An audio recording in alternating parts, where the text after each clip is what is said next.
Halo semuanya, kembali lagi di channel kita Math Site. Pada video kali ini, saya akan membahas tentang distribusi sampling bagian pertama. Apa itu distribusi sampling? Berdasarkan definisinya, distribusi sampling adalah suatu distribusi probabilitas dari semua kemungkinan rata-rata sampel dengan ukuran yang diberikan. Jika kalian melihat atau cuma membaca definisi ini, saya yakin kalian akan bingung. Oleh karena itu, supaya kalian lebih mendapatkan gambaran, kita lihat ilustrasi berikut. Misalkan di suatu kantor terdapat 5 pegawai yang memiliki gaji 14, 17, 16, 15, dan 15. Kita ingin meneliti rata-rata gaji dari kelima pegawai ini.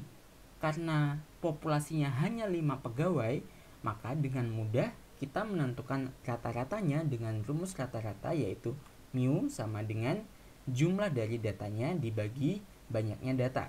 Dan nanti diperoleh mu-nya adalah 15,4. Sehingga kita tahu bahwa rata-rata gaji pegawai adalah 15,4 dolar. Nah, di sini perhatikan bahwa di sini saya menggunakan lambang mu. Ingat bahwa lambang mu adalah lambang untuk rata-rata populasi. Karena di sini kelima orang ini adalah populasi kita.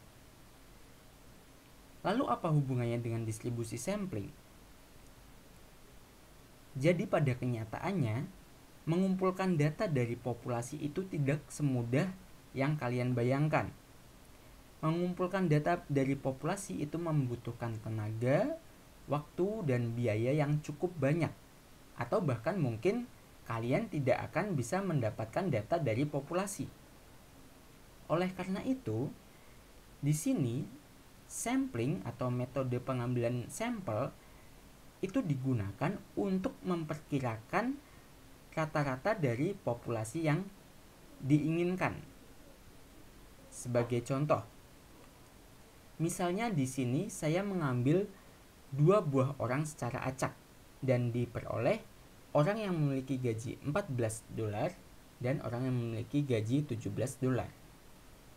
Jika kita hitung rata-ratanya, maka diperoleh rata-rata gaji kedua sampel ini adalah 15,5.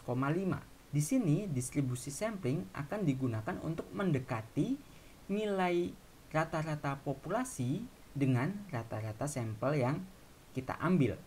Rata-rata dari sampel itu tergantung dari sampel seperti apa yang kita ambil. Sebagai contoh, misalnya saya mengambil secara acak 2 sampel lagi dan diperoleh seperti gambar berikut. Dan diperoleh 17 dan 15. Jika di sini kita ambil rata-ratanya, maka kita akan memperoleh rata-ratanya adalah 16. Nah, bagaimana sih penjelasan kenapa bisa rata-rata sampel yang hanya beberapa ini bisa mendekati rata-rata dari populasi yang kita inginkan? Coba perhatikan berikut ini. Tadi kita sudah mengambil beberapa sampel. Nah, jika kita mengambil sampelnya secara terus-menerus, maka hanya akan terjadi beberapa kombinasi atau beberapa kemungkinan yang muncul. Kita lihat. Di sini kita kasusnya mengambil 2 sampel ya. Kemungkinan yang pertama yaitu antara 14 dan 17. Maka di sini kita peroleh rata-ratanya 15,5. Lalu kemungkinan yang kedua adalah 14 dan 16. Di sini rata-ratanya adalah 15. Lalu kemungkinan yang ketiga adalah 14 dan 15. Jika kita hitung rata-ratanya adalah 14,5. Lalu kita hitung lagi 14 dan 15 dan rata-ratanya adalah 14,5. Semuanya itu dilakukan. Jadi nanti masih ada 17 dan 16, 17 dan 15, 17 dan 15 dan seterusnya. Di sini kalau misalnya 14 dan 17 sudah terambil atau sudah kita hitung, kita tidak perlu menghitung lagi 17 dan 14 karena itu akan sama saja. Oleh karena itu, ini adalah kombinasi dari kemungkinan sampel yang akan muncul jika kita mengambil dua sampel secara acak. Dengan rata-ratanya kalau kita hitung ada di kolom di sebelah kanan. Nah, kalau kalian perhatikan di sini, hanya ada beberapa angka yang muncul di rata-rata, yaitu 14,5, 15, 15,5, 16, dan 16,5. Jika kita hitung frekuensinya dan kita buat ke dalam distribusi frekuensi, maka di sini kita peroleh yang rata-ratanya 14,5 ada 2. Ada 2 kejadian di sini. Oke. Lalu yang rata-ratanya 15 ada 2 kejadian juga, yaitu di sini 14 dan 16 dan 15 dan 15 dan seterusnya seperti itu. Lalu di sini saya mencoba menghitung peluangnya. Artinya jika kita mengambil 2 buah sampel, maka peluang untuk sampelnya itu memiliki rata-rata 14,5 adalah 0,2. Dari mana 0,2? Di sini kan frekuensinya 2. Dan total pengambilan sampel tadi, kemungkinan pengambilan sampelnya adalah 10. Maka 2 per 10 hasilnya 0,2. Lalu untuk yang 15 juga sama. Frekuensinya 2 dan kemungkinannya 10, maka 2 per 10 hasilnya 0,2 juga. Dan seterusnya, maka kita peroleh distribusi peluang dari rata-rata sampel. Lalu coba di sini kita lihat, di sini saya akan menentukan rata-rata dari rata-rata sampel. Oke. Jadi hati-hati. Rata-rata dari rata-rata sampel. Perhatikan di sini ini adalah rata-rata sampel. Lalu saya ingin mencari rata-ratanya lagi. Maka di sini saya mencarinya dengan cara 14,5 dikali 2 ditambah 15 dikali 2 dan seterusnya. 15,5 dikali 3 ditambah 16 dikali 2 ditambah 16,5 dikali 1. Ini harusnya ada dikali 1, cuma ketinggalan. Lalu dibagi 10. Nanti kita peroleh mu x, atau di sini mu x itu lambang dari rata-rata dari rata-rata sampel, gitulah ya. Kita peroleh 15,4 dan ternyata rata-rata dari rata-rata sampel itu sama dengan rata-rata populasi. Nah, ini sebagai indikator bahwa rata-rata sampel itu sebenarnya bisa digunakan untuk mendekati rata-rata dari populasi yang ingin kita cari. Karena di sini bisa kita lihat rata-rata dari rata-rata sampel sama dengan rata-rata dari populasi. Sekarang coba perhatikan penjelasan selanjutnya. Nah, di sini saya sudah menyajikan 2 buah tabel. Yang pertama adalah tabel gaji dan yang kedua adalah tabel untuk distribusi rata-rata yang tadi sudah kita bahas sebelumnya. Nah, di sini saya menghitung peluangnya masing-masing. Jadi, untuk yang gaji saya hitung peluangnya. Ini 0,2 dari mana? Di sini yang gajinya 14 cuma ada 1 orang, sedangkan total semuanya ada 5 orang, maka 1 dibagi 5 hasilnya 0,2. 2 juga begitu. 2 dibagi 5 hasilnya 0,4 dan seterusnya. Jika saya plot datanya atau plot antara gaji dengan peluang, maka nanti saya peroleh seperti ini. Begitu juga dengan rata-rata dari sampelnya. Jika saya plot, maka akan diperoleh seperti ini.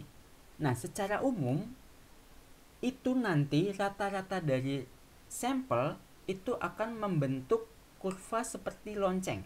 Kira-kira seperti ini. Tadi kan kita peroleh rata-ratanya itu 15,4 ya sekitar di sinilah ya.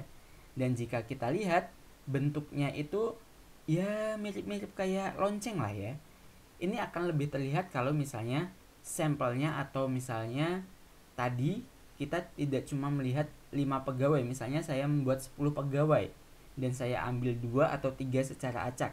Maka itu nanti akan lebih terlihat lagi bahwa distribusinya nanti akan membentuk lonceng seperti ini. Dan ini merupakan distribusi normal. Oleh karena itu nanti ketika pembahasan lebih lanjut, kita bisa memanfaatkan kurva distribusi normal untuk menentukan distribusi sampling yang diinginkan.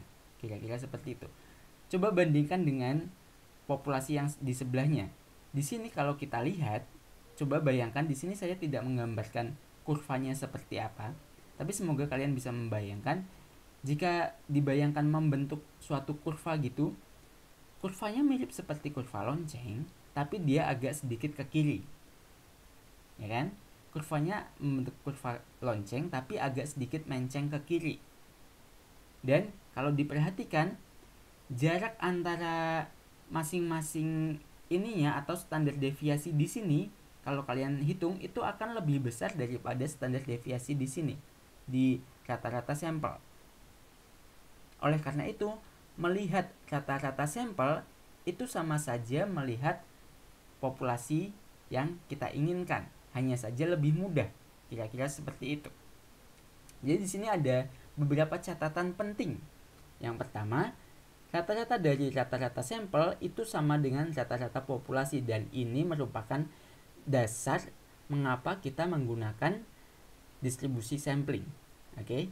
Yang kedua, ukuran dispersi atau standar deviasi tadi dari distribusi sampling itu lebih kecil dibandingkan distribusi populasi.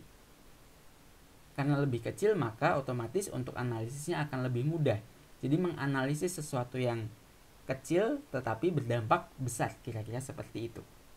Lalu yang ketiga, distribusi sampling dari rata-rata sampel cenderung berbentuk lonceng dan mendekati kurva distribusi normal. Dan ini adalah advantage atau keuntungan dari distribusi sampling dari rata-rata sampel, sehingga kita nanti bisa memanfaatkan distribusi normal untuk melakukan analisis lebih jauh, kira-kira seperti itu.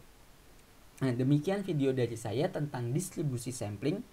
Semoga ya bisa membantu kalian dalam memahami tentang distribusi sampling. Jika ada masukan, saya sangat senang sekali untuk menerimanya untuk membangun atau membuat video saya jauh lebih baik dan bisa membantu kalian dalam mempelajari statistika. Terima kasih sudah menonton video saya, semoga bermanfaat. Bye guys.